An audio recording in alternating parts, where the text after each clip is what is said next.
మీ ఇల్లు ఎప్పటికీ పటిష్టంగా ఉండాలనుకుంటున్నారా? కాన్ లైఫ్ కెమికల్ తో ఇది సాధ్యం. ఈ నెంబర్ను సంప్రదించండి. ఒకవేళ మేమే అనుకుంటే నువ్వు ఇంట్లోకి వెళ్ళి బయటకు వెళ్తుంటావా చంద్రశేఖరరావు? మొట్టమొదట నువ్వు ప్రజల దగ్గరికి వెళ్ళడానికి, కలవడానికి, ప్రతిపక్ష నాయకుడిగా నీ బాధ్యత నెరవేర్చడానికి అన్ని రకాలుగా సహకరించినందుకు మా ప్రభుత్వానికి కృతజ్ఞత చెప్పాలి. రెండవది, నీ పాపాలు కడుక్కోవడానికి ప్రజల దగ్గరికి వెళ్ళినావు. నీ పార్టీ ఖాతాలో 1500 కోట్ల రూపాయల దోపిడీ సొమ్ముంది. దోసుకున్నోళ్ళు ఎలక్షన్ బాండ్లు ఇచ్చారు, 1500 కోట్ల రూపాయలు నీ ఖాతాలనే ఉన్నాయి. ఆ పాపం సొమ్ము ఒక 100 కోట్లు ప్రజలకు వంచిపెట్టినుంటే ఆ నష్టపోయిన రైతులకు అంతో ఇంతో 100 కోట్ల ఆర్థిక సాయం నీ పార్టీ ఖాతా నుంచి ఇచ్చినుంటే నిజంగానే ఈ రైతుల పట్ల నీకు సానుభూతి ఉంది, నిజంగానే రైతులు పంట నష్టపోయారు, దీన్ని ఏమన్నా సరిదిద్దాలని నీ ఆలోచన ఉన్నదని ప్రజలు అనుకునేటోళ్ళు. ఎండిపోయింది ప్రజల పంట, దాని మీద కూడా రేపు పార్లమెంట్ ఎన్నికలలో లబ్ధి పొందాలని ఇట్లాంటి నక్కచిత్తుల వేషాలు ప్రజలకు తెలియవా? ఎన్నికలు లేకపోతే నువ్వు బయటకు వస్తుంటివా చంద్రశేఖరరావు? ఎన్నికలు ఉన్నాయి కాబట్టి ఈరోజు బయటకు వెళ్ళిండు. ప్రజలు ఏమంటున్నారంటే బొక్కలో దాచుకున్న ఎలుకకు పొగ పెడితే బయటకు వస్తుంది సార్, ఎన్నికలనే పొగ పెట్టినాం కాబట్టి ఎలుక బయటకు వచ్చిందని ప్రజలు అంటున్నారు. మేమేం అనదలుచుకోలే, నువ్వు ప్రతిపక్ష నాయకుడు, చెయ్యి ఇంకా బాగా తిరుగు, ప్రజలలో ప్రజల సమస్యలు తెలుసుకో, నివేదికలు తీసుకురా, ఇవ్వు ప్రభుత్వానికి. నీ సూచనలు ఏమైనా ప్రజలకు ఉపయోగపడతాయంటే 100% మా ప్రభుత్వం వాటిని స్వీకరిస్తుంది. అంతే తప్ప బరితెగించి 100 రోజుల్లోనే ఈ ప్రభుత్వం విఫలం చెందింది, ఈ ప్రభుత్వం కూలాలే, ఈ ప్రభుత్వం కాలాలే, ఈ ప్రభుత్వం పోవాలి, ఏం శాపనార్థాలు చంద్రశేఖరరావు? నువ్వు 10 ఏళ్ళు ఉన్నావు, మేము ఎప్పుడన్నా అట్లా అన్నామా నిన్ను? అంటే అస్సలు ఆయనకు ఆగుతలేదు, అధికారం పోయింది అని అంటే ఇక ఎట్లనైనా వేసి తొండో మొండో ఎవరి కాళ్ళైనా పట్టుకొని కుర్చీలో కూర్చోవాలనుకుంటున్నావు, అంత ఆశమాశ అనుకుంటున్నావా? అందుకే విద్యుత్ విషయంలో కానీ, సాగునీరు విషయంలో కానీ, రైతు బంధు విషయంలో కానీ, రైతు బీమా విషయంలో కానీ, గిట్టుబాటు ధర విషయంలో కానీ వరి కోతలు మొదలై ఇంకా పూర్తి స్థాయిలో కానేలేదు. అప్పుడే 7000 పైచీలకు కొనుగోలు కేంద్రాలను ఐకేపీ కేంద్రాలు మేము తెరిచినాం, వాళ్ళు అసలు తెరవనే లేదు అంటున్నారు. నీలాక క్వింటాల్కు 10 కిలోలు కమిషన్లు కొట్టే విధానం ఉండదు మా దగ్గర.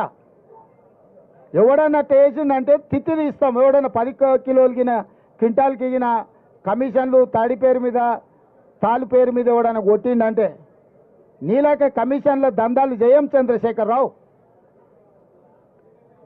మమ్మల్ని ఢిల్లీ పోయిందంటారు, ఢిల్లీ పోయిన ప్రతిసారి కేంద్ర ప్రభుత్వం నుంచి పెండింగ్ ప్రాజెక్టులను సాధించుకొచ్చినాం. అది స్కైవేలు కావచ్చు, కేంద్ర నిధులు కావచ్చు, డిఫెన్స్ ల్యాండ్స్ కావచ్చు, ప్రతి విషయంలో ఢిల్లీకి వెళ్ళి మా మంత్రులు మేము ఔటర్ రింగ్ రోడ్ RRR కావచ్చు, రీజనల్ రింగ్ రోడ్ విషయంలో కావచ్చు, నిధుల విషయంలో కావచ్చు, మెట్రో రైలు విషయంలో కావచ్చు, మూసి పరివాహక ప్రాంత అభివృద్ధి విషయంలో కావచ్చు, 10 సంవత్సరాలు నీ పాపాలను ఒకటొకటిగా కడుక్కుంటూ, వాయిదాలు పడ్డ కేంద్ర అనుమతులను తెచ్చుకుంటూ, రాష్ట్రాన్ని ఒక దారిలో పెట్టి సర్దిద్దే ప్రయత్నం చేస్తున్నావు. నువ్వు కూలగొట్టిన సంసారాన్ని నిలబెట్టే ప్రయత్నం చేస్తున్నాము.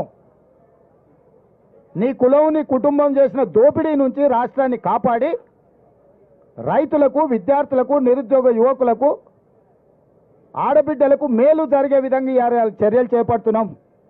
ఇవాళ ఆడబిడ్డలకు స్వేచ్ఛనిచ్చినాం. మహిళా సంఘాలను పిలిచి కోట్లాది రూపాయలు వాళ్ళవి నువ్వు పెండింగ్ పెట్టిన వాటిని అన్నిటిని కూడా వాళ్ళకి ఇచ్చినాం. ఇవాళ మహిళలు ఊపిరి పీల్చుకుంటారు. మా అన్న వచ్చిండు, మా ప్రభుత్వం వచ్చింది, మా సోనియా మా ప్రభుత్వం వచ్చింది, మాకు సిలిండర్ వచ్చింది, ఇంటికి ఉచిత కరెంట్ వచ్చింది, మాకు ఆర్టీసీ బస్సులలో ఉచితంగా ప్రయాణం చేస్తున్నాం, మాకు స్వేచ్ఛ వచ్చింది, మా మహిళా సంఘాలు అన్నీ కూడా మళ్ళీ ఊపిరి పోసుకున్నాయి. లక్షాధికారులు కాదు, ప్రతి మహిళా సంఘం కోటీశ్వరులను చేస్తామని ప్రభుత్వం ముందుకు వచ్చిందని వాళ్ళ కళ్ళల్లో సంతోషం ఉంది, ఆనందం ఉంది. అది చూసి నీ కళ్ళల్లో నిప్పులు పోసుకుంటున్నావు చంద్రశేఖరరావు. ఆడబిడ్డలు ఉన్న కళ్ళల్లో ఆనందాన్ని చూసి నీ కళ్ళల్లో నిప్పులు పోసుకున్నా, నీ కడుపులో మంటలు రేగినా ప్రజలు నీ పట్ల సానుభూతి చూపియరు. ఎందుకంటే నువ్వు అన్ని పాపాలు చేసినావు. పాపాల భైరవుడు అనే పదం కూడా నీకు చిన్నది. అందుకే పిల్లి శాపనార్థాలకు ఉట్టి తెగిపడదు. చంద్రశేఖరరావు పర్యటనను కాంగ్రెస్ పార్టీ కార్యకర్తలు 100 ఎలుకలు తిన్న పిల్లి తీర్థయాత్రలు పోయింది అన్నట్టుగా చూస్తున్నారు. నీ దోపిడీని కప్పిపుచ్చుకోవడానికి ఈ ఎన్నికల్లో నీ ఎంపీ అభ్యర్థులు పారిపోతుంటే దాన్ని అధిగమించడానికి నీకు తెలిసిన టక్కుంటమార విద్యలన్నీ ప్రదర్శిస్తున్నావు. ఇవన్నీ కాలం చెల్లిపోయినాయి. చంద్రశేఖర్ అనేవాడు తెలంగాణ రాష్ట్రంలో రద్దయిపోయిన 1000 రూపాయల నోటు లాంటి వాడు. ఎవడన్నా జేబులో పెట్టుకుంటే జైలుకు పోతాడు. 1000 రూపాయల నోటు. ఇవాళ టీఆర్ఎస్ కూడా గట్లాంటిదే. రద్దయిపోయిన 1000 నోటు. బీఆర్ఎస్ టీఆర్ఎస్ కేసీఆర్ ఆ ప్రభుత్వం ఏందో దాని కాలం అయిపోయింది. ఏదేమైనా ఒక్కటి మాత్రం నేను అభినందించదలుచుకున్నా.